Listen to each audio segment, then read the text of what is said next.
எனக்கு தெரிஞ்சு இந்த மாடை துரத்தி விட்டு நம்மள பிடிக்க வைப்பானுங்க. புடிடானுவான்.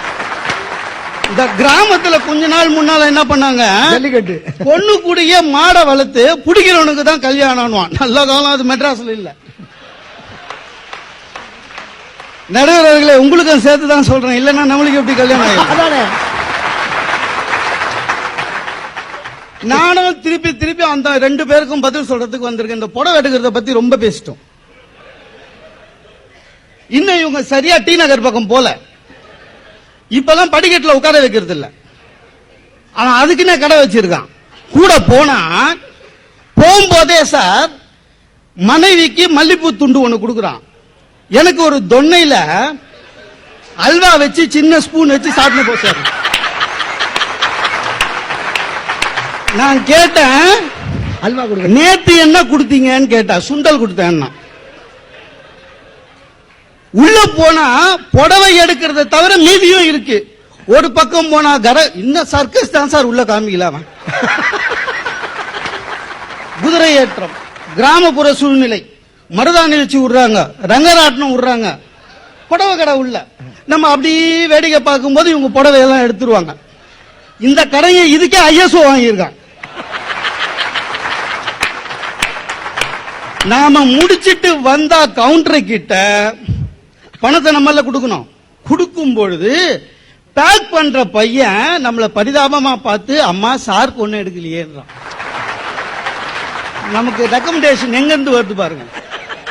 யாரோ ஒரு பையன் நம்ம வீட்டுல அப்பதான் ஞாபகம் வந்தோம், ஐயோ என்னங்க நீங்க பண்டிகைக்கு கண்டிப்பா புதுசு உடுத்தணும், ஏதாவது வாங்கிக்கங்க ஏதாவது வாங்கிக்கங்கன்னு 46 ரூபாய் கொடுத்து ஒரு லுங்கி வாங்கி வந்தேன்.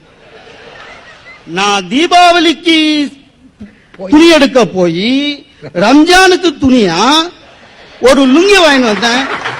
நம்ப மாட்டீர்கள் நடுவர் அவர்களே, என் வீட்டில் இருக்கிற லுங்கி எல்லாம் ஒன்னு தீபாவளி லுங்கியா இருக்கும், என்ன பொங்கல் லுங்கியா இருக்கும். இது மகிழ்ச்சியா? இல்ல இது மகிழ்ச்சியா? இந்த அடுத்தது இவங்க என்னமோ தலை தீபாவளிக்கு, நீங்க வேறங்க. தலை தீபாவளிக்கு மாப்பிள்ள வந்து ரொம்ப அட்டகாசம் பண்ணுவாராம். எந்த காலத்துல இருக்கீங்க? நான் கூட தான் போனேன். போகும்போதே எங்க அம்மா கிட்ட சொன்னேன், கண்டிப்பா போகணுமான்னு. எங்க அம்மா சொன்னாங்க, கண்டிப்பா போகணுண்டா, மோதிரம் கொடுப்பாங்க.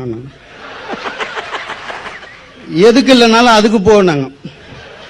முதல் நாளே போனாங்க. முதல் நாளே போனவொடனே எங்க மாமனார் பார்த்தா முகம் பளிச்சுன்னு இருந்தது, ரொம்ப பளிச்சுன்னு இருந்தது. வாங்க உட்காங்க. முதல் நாள் இரவு டிவியில நியூஸ் பார்த்து இருக்கோம். என்னுடைய மனைவியுடைய சகோதரன் ஒரே ஒரு பையன் 12ஆம் கிளாஸ் படிக்கிறான், பாவம். அவன் சேனலை மாத்திட்டான். எங்க மாமனார் எழுந்து பட்டாரு ஒன்று விட்டாரு. சேனலை மாக்கிறதுக்காக கன்னத்துல அறைவாங்க. அது எனக்கு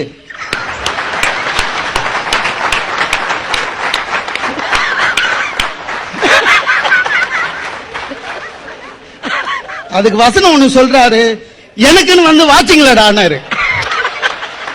இருக்கிறது நாணயம் மச்சானம் தான், எனக்குன்னு வந்து வாட்சிங்களடானாரு. அது முடிஞ்சது. அடுத்த நாள் குளிச்சு முடிச்சது, மோதிரம் போட்டாங்க. மோதிரம் போட்டு முடிச்ச உடனே சாப்பிட உட்கார்ந்த உடனே எங்க மாமனார் சும்மா இல்லாம, மாப்பிள்ள எனக்கு 1965 கல்யாணம் ஆச்சு. சரி மாமா, என்ன கூட என் மாமனார் இந்த மாதிரி தான் தலை தீபாவளிக்கு கூப்பிட்டாரு, போனீங்களான்னு. உப்பு போட்டு சோத்துன்றவன் போவானா? நல்ல ரத்தம் இருக்கிறவன் போவானா? மனுஷன்னா போவானாயா? நீங்க சாப்பிடுங்க மாப்பிள்ள. அடுத்தது இந்த பச்சனை செய்யற நாங்க வந்து கிண்டல் பண்றோம். கிண்டல் எல்லாம் பண்ணலங்க. நீங்க நல்லா செஞ்சீங்கன்னா நல்லா இருக்குன்னு கண்டிப்பா சொல்றோம், சும்மா சொல்லக்கூடாது.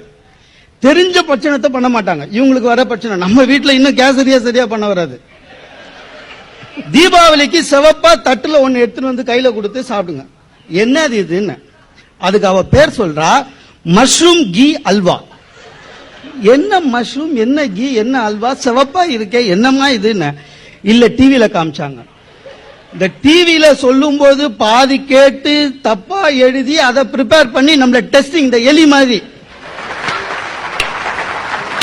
இந்த விஞ்ஞானிகள் எல்லாம் எலிக்கு எது பண்ண அந்த மாதிரி என்ன உட்கார வச்சு தப்பிக்கவே முடியாது. தெரியுங்களா? ரொம்ப கொடுமைங்க அது. தப்பிக்கவே முடியாது. சிரிச்ச மூஞ்சோட இருக்கணும், வானான்னு சொல்ல முடியாது. பாருங்க, அனுபவிச்சவங்க கை தட்டுறாங்க.